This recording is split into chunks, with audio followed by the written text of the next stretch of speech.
Okay, welcome back once again after coming from exercise number 1 of kinematics. We'll study a bit more of differentiation now. See, for some time from now, for at least 45 to 1 hour, we'll have more discussion on the maths and less on physics. Actually, mathematics is weapon of physics. We'll learn the concept of physics, but to solve a particular situation given some variables and get to an answer, we'll be using the techniques that we are studying now.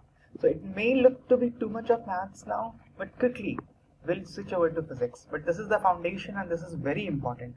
Don't try to bypass this. If you don't clinch with this, actually physics is not going to be so much interesting afterwards. So we have to go through this. Okay.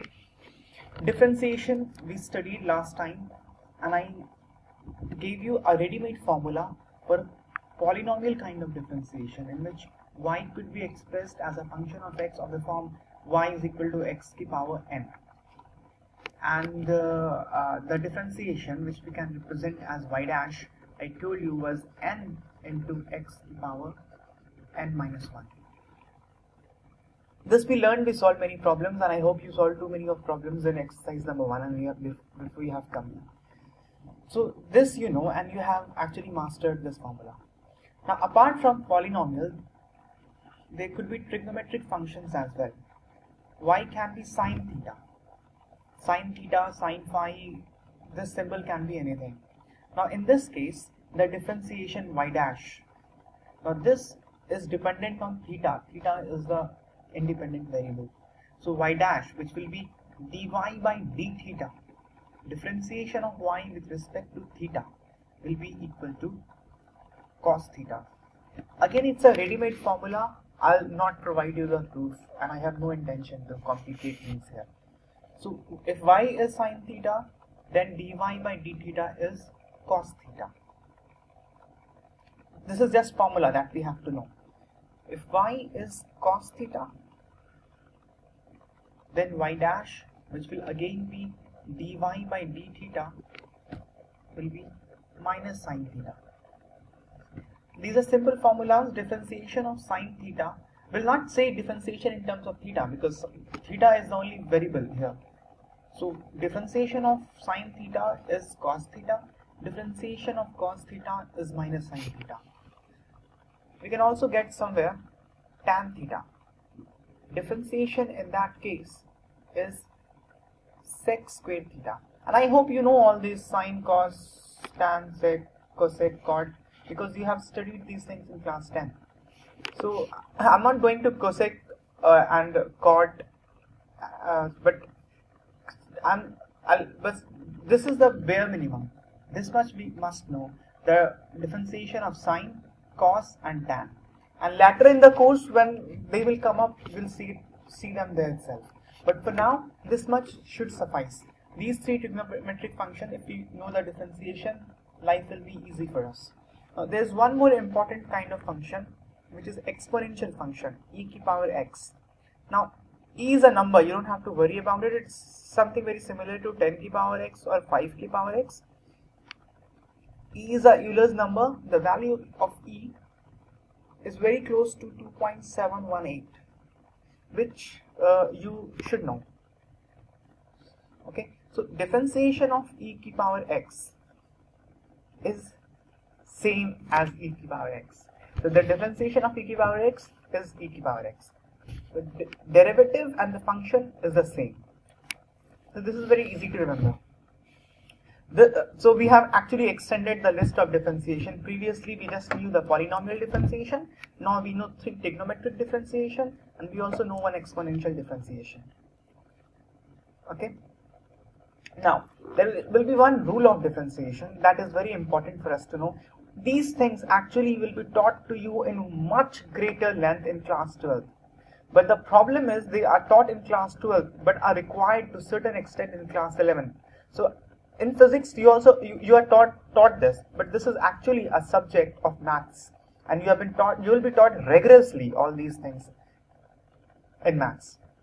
But for now, these will be required later in the course. So we are just having a glimpse of it. That's why we are not looking at the proof, because anyway these things are taught to you in much greater length in class 12. But then you will have to wait for 1 year in class for knowing the proof. But it's not a problem, we can just memorize them and use them whenever it is required. Because this is the extra burden on the physics teacher, right? Because this should be actually taught in maths. But here we are studying only to the extent that is required by us in physics. Okay? If we know this much is good. But we need to know one more thing. There's a formula, there's a rule for differentiation, and that rule is famously called as chain rule. Chain rule is pretty simple, and you will understand this. Suppose I have a function as y is equal to sine 2 theta. Okay. Now suppose I replace 2 theta by another symbol phi. So my function becomes y is equal to sine phi.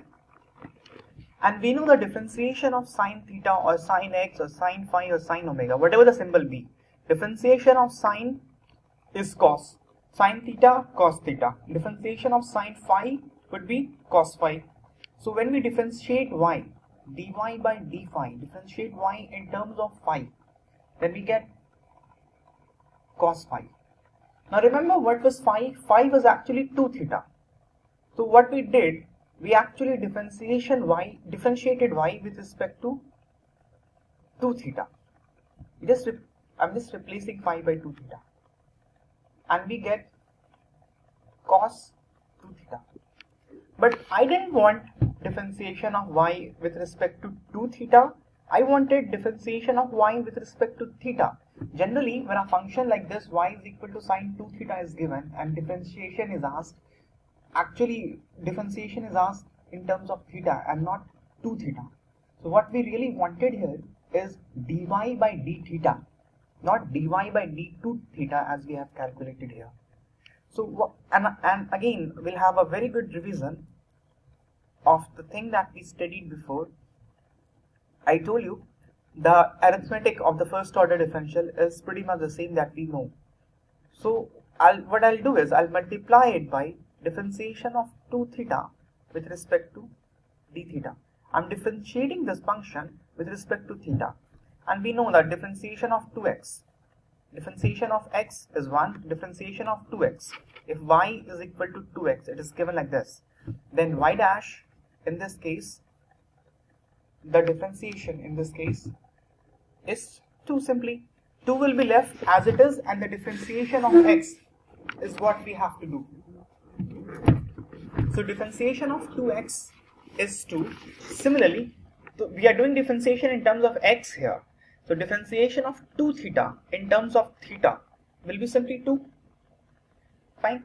But the benefit of this, if you multiply it by this, is this d2 theta and d2 theta will be cancelled out, and we will have dy by d theta. That is what we wanted. Dy by d theta. Dy by d theta can be written as dy by d2 theta into d2 theta upon d theta. These will be cancelled out, and this is effectively dy by d theta. But dy by d2 theta we have calculated as cos 2 theta. And d2 theta by d theta is actually 2. So the differentiation of dy by d theta of sine 2 theta is actually 2 times cos 2 theta and not just cos 2 theta. Differentiation of sine theta is cos theta. This is the basic formula that we'll have, and this is derived out of this. The differentiation of sine 2 theta is not simply cos 2 theta, it is actually 2 times cos 2 theta. And it will be worthwhile to actually think about it. How did we get this? And you derive this result that I have derived.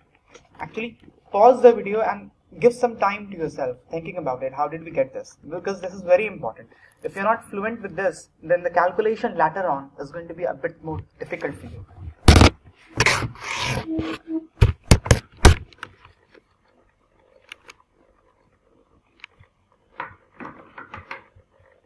Okay, so I hope you understand how we have got this.